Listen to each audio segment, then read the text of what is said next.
वचन। एक परिवार में 3 नाम ले चुके हैं, सच भक्ति कर रहे हैं, उनको समझा रहे हैं, वो ठीक ठीक तुम कर लो।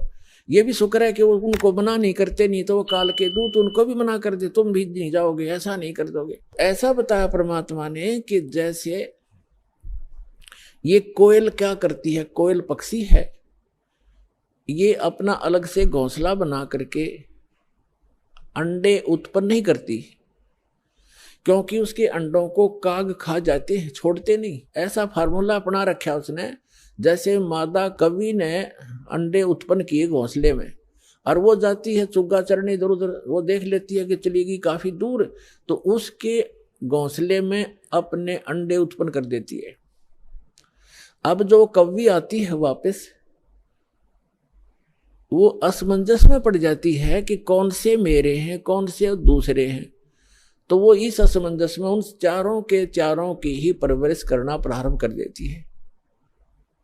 और जब वो बच्चे उत्पन्न होते हैं तो एक जैसा कलर होता है, कोई पहचान नहीं होती उनकी, बिल्कुल सेम टू सेम रहते। और वो कोयल उस पर नजर रखती है घोंसले पर कि अब ये कितना उड़ारी भर रहे हैं, कितनी दूर तक जा सकते हैं। तो तब वो दूसरे दूर पेड़ पर बैठ के अपनी बोली बोलती है, कुहू कुहू की आवाज लगाती है। जो कोयल के बच्चे होते हैं उनको प्रभाव होता है उनका, वो एकदम ऐसे ऐसे देखते हैं। जब वो फिर बोलती रहती है तो उड़कर वो अपनी माँ की बोली से आकर्षित होकर अपनी माँ की तरफ उड़कर चल पड़ते हैं। अब कवि उनके पीछे पीछे उड़ती है कि मेरे बच्चे गए। कोयल आगे उड़ जाती है, दूर वृक्ष पर बैठकर फिर कुहू कुहू करती है, वो बच्चे फिर वहां से उड़कर आगे भाग लेते। अब कवि ये सोचती है ये तो गए सो गए, पिछले बच्चे रह गए, उन पर कोई आपत्ति ना आ जाए, उनको संभालूं आकर के। वो वापस आ जाती है। तो कहने का भाव ये है कि उस घोंसले में 4 बच्चे थे, 2 कोयल के 2 काग के। कोयल वालों के वहां बोली असर करगी, काग वालों के वहां में भी नहीं, वो देख नहीं रहे, वहीं बैठे आराम से।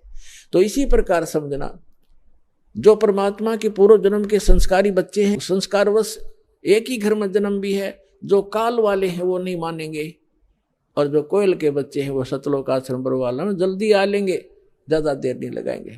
यानी जो परमात्मा के बच्चे हैं, पूर्व जन्म के संस्कारी हैं, वो शीघ्र आ जाएंगे। परिवार के परिवार आ रहे हैं, वो सारे के सारे कोयल के हैं, भले ही वो काल के घोंसले में यहाँ यानी इस लोक में जन्म हो गया। एक जैसी क्रिया थी पहले, तो अब बदल जाएंगी, एकदम चेंज हो जाएंगी सब क्रियाएं भक्तों की, भक्तों जैसे लक्षण हो जाएंगे। तो इस प्रकार तो क्या बताते हैं परमात्मा, जो जन मेरी शरण है ताका हूं दासे, गेल गेल लाग्या फिरूं जब तक धरती आकाशे। परमात्मा कबीर भगवान जिस समय यहाँ आए हुए थे पृथ्वी पर, जो प्रत्येक युग में एक लीला करते हैं, जिसका वेद भी प्रमाण करते हैं, जिसके वेद भी साक्षी हैं कि भगवान ऐसी लीला किया करता है। तो उस लीला में जो दूसरे टाइप की लीला है परमात्मा की, शिशु रूप धारण करके प्रत्येक युग में प्रकट होते हैं। और कमल के फूल के ऊपर, कमल का फूल तो जल पर ही होता है, अंडरस्टूड है कि वो नारायण होते हैं। नार माने जल, आयन माने उस पर आकर विराजमान होने वाले नारायण कहलाते हैं। तो परमात्मा कबीर साहब यानी अमर पुरुष, सत्य पुरुष, आदि पुरुष जिसको कहते हैं, परम अक्षर ब्रह्म, वो ये लीला करता ही करता है। उस लीला को करने के लिए सन 1398 में संवत 1455 ज्येष्ठ सुदी पूर्णमासी को वो परमात्मा सतलोक से चलकर आए थे। और कमल के फूल पर, काशी शहर के बाहर एक तालाब में, सरोवर में विकसित कमल के फूल के ऊपर एक नवजात शिशु का रूप धारण करके विराजमान हुए थे, जैसा कि वो प्रत्येक युग में करते। उसमें नीरू नीमा नाम के मुसलमान जुलाहा थे, वो उठा कर ले गए। वही नीरू नीमा उसी जन्म में ब्राह्मण और ब्राह्मणी थे। गौरी शंकर नाम था नीरू का और सरस्वती नाम था नीमा का। मुसलमानों ने जबरदस्ती उनको मुसलमान बना दिया गया था। और वो जिस कारण से पहले वो शिव भगवान के पुजारी थे, शिव जी की कथा करके अपना निर्वाह किया करते थे। और फिर वो सब सुविधा समाप्त हो जाने से वो जुल्हे का कार्य करने लगे थे और लगभग 20, 30, 40 वर्ष उनको हो गया था वो क्रिया करते, वो जुल्हा प्रसिद्ध हो गए थे। तब परमात्मा उनको शिशु रूप में मिले थे, धीरे धीरे बड़े हुए और उन्होंने कोई अन्न आहार नहीं किया। बालकपन में कुंवारी गाय का दूध पिया कबीर भगवान ने, कुंवारी गाय ने दूध दिया और परमात्मा दूध पिया करते थे। ऐसे लीला करते ही और वो ऐसे ही की है उन्होंने, ऐसा भगवान किया ही करता है। तो जब वो बड़े हुए 5 वर्ष की आयु में ही 104 वर्ष के विद्वान पुरुष स्वामी रामानंद ब्राह्मण पंडित, जो वेदों और गीता और पुराणों के मर्मज्ञ माने जाते थे, उसके ज्ञान में छक्के छुड़ा दिए।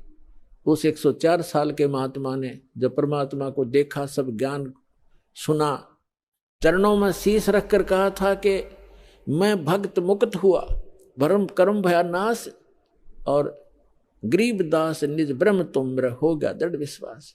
सतलोक में जाकर देखा रामानंद जी ने और फिर वापस देखा तो वही बालक सामने बैठा है, वही अनंत कोट ब्रह्मांड के सिंहासन, कंट्रोलर के सिंहासन पर बैठा था। तब कहा था दोहू ठौर है एक तू भया एक से दो और गरीब दास हम कारणे आए हो। मगर आप तो हमारे लिए आए हो और आप वहां भी आप हो और यहां भी आप हो। ऐसी लीला परमात्मा कर रहे थे। और फिर क्या बताए हैं कि उस समय धीरे धीरे बड़े हुए, बड़े बड़े विद्वानों के छक्के छुड़ा दिए। लेकिन हमारी आदत है, हम सत्य को स्वीकार करना बहुत ही कम चाहते हैं। जैसे हमारे धर्मगुरु थे वो संस्कृत के ज्ञाता थे, ब्राह्मण ऋषि मंडलेश्वर, और आम जनता संस्कृत भाषा नहीं पढ़ती थी, केवल ब्राह्मणों को ही शिक्षा ग्रहण करने का अधिकार था। और वो संस्कृत भाषा तो पढ़ लेते थे लेकिन ग्रंथ समझ में उनके आए नहीं।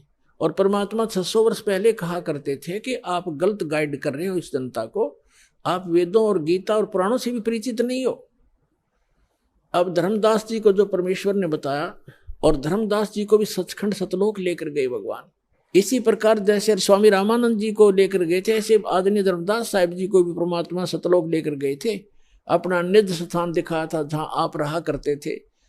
जब वापस छोड़ा तब धर्मदास जी ने पूछा कि हे भगवान, फिर इसका मतलब तो ये है कि ये वेद और ये कतेब, 4 वेद हैं, 4 ही मुसलमान इस्लाम धर्म की कतेब मानी जाती हैं। जैसे अपने 4 वेद हैं हिंदुओं के, ऋग्वेद, यजुर्वेद, सामवेद, अथर्ववेद।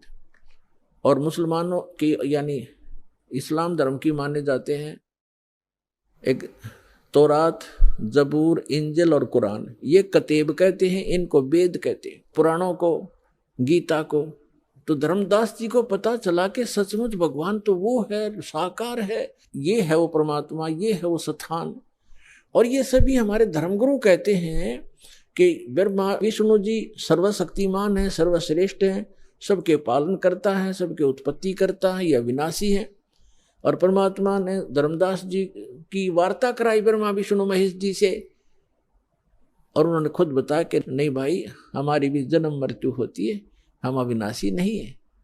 कोई व्यक्ति यदि किसी तहसीलदार को या एसडीएम को और अपने मित्रों में ये कहता है ये कमिश्नर है, और जब एसडीएम से पूछा जाएगा क्या आप कमिश्नर हैं, वो कभी झूठ नहीं बोलेगा। वो बुद्धिमान व्यक्ति है, बकवास नहीं चला करती। स्वयं बताएगा नहीं जी मैं तो एसडीएम हूं, और कमिश्नर तो बहुत बड़ी पावर होती है। तो ऐसे जब भी इन अधिकारियों से हम मिलते हैं तो ये सच ही बताया करते हैं। तो जब धर्मदास जी वापस आए, धर्मदास जी ने कहा हे भगवान, फिर तो ये वेद और कतेब ये सब झूठे हैं, ये तो परमात्मा को निराकार बताते हैं, और कोई ब्रह्मा जी, विष्णु जी, शिव जी को सर्वशक्तिमान बताते हैं। तब परमेश्वर ने कहा कि वेद कतेब झूठे नहीं भाई, झूठे हैं जो समझे नहीं। ये वेद कतेब झूठे नहीं हैं, इनमें जिस सतर का ज्ञान है वो बिल्कुल ओके है, लेकिन कंप्लीट नहीं है, वो अलग बात है। जैसे मैट्रिक क्लास के 10वीं कक्षा का सिलेबस अपने सत्र का तो ठीक है, लेकिन वो एमए और बीए का नहीं है, बीसीए का नहीं है, वो सिलेबस अलग है। लेकिन उस मैट्रिक तक के जो शिक्षा है वो उसमें सहयोगी होती है। तो यहां परमात्मा ने कहा है कि वेद कतेब झूठे नहीं भाई, और झूठे हैं जो समझे नाई। झूठे ये हैं तुम्हारे धर्मगुरु, जिन वेद इनके पुराणों को, गीता और वेद को, गीता जी को पढ़ समझ नहीं सके, ये झूठे हैं।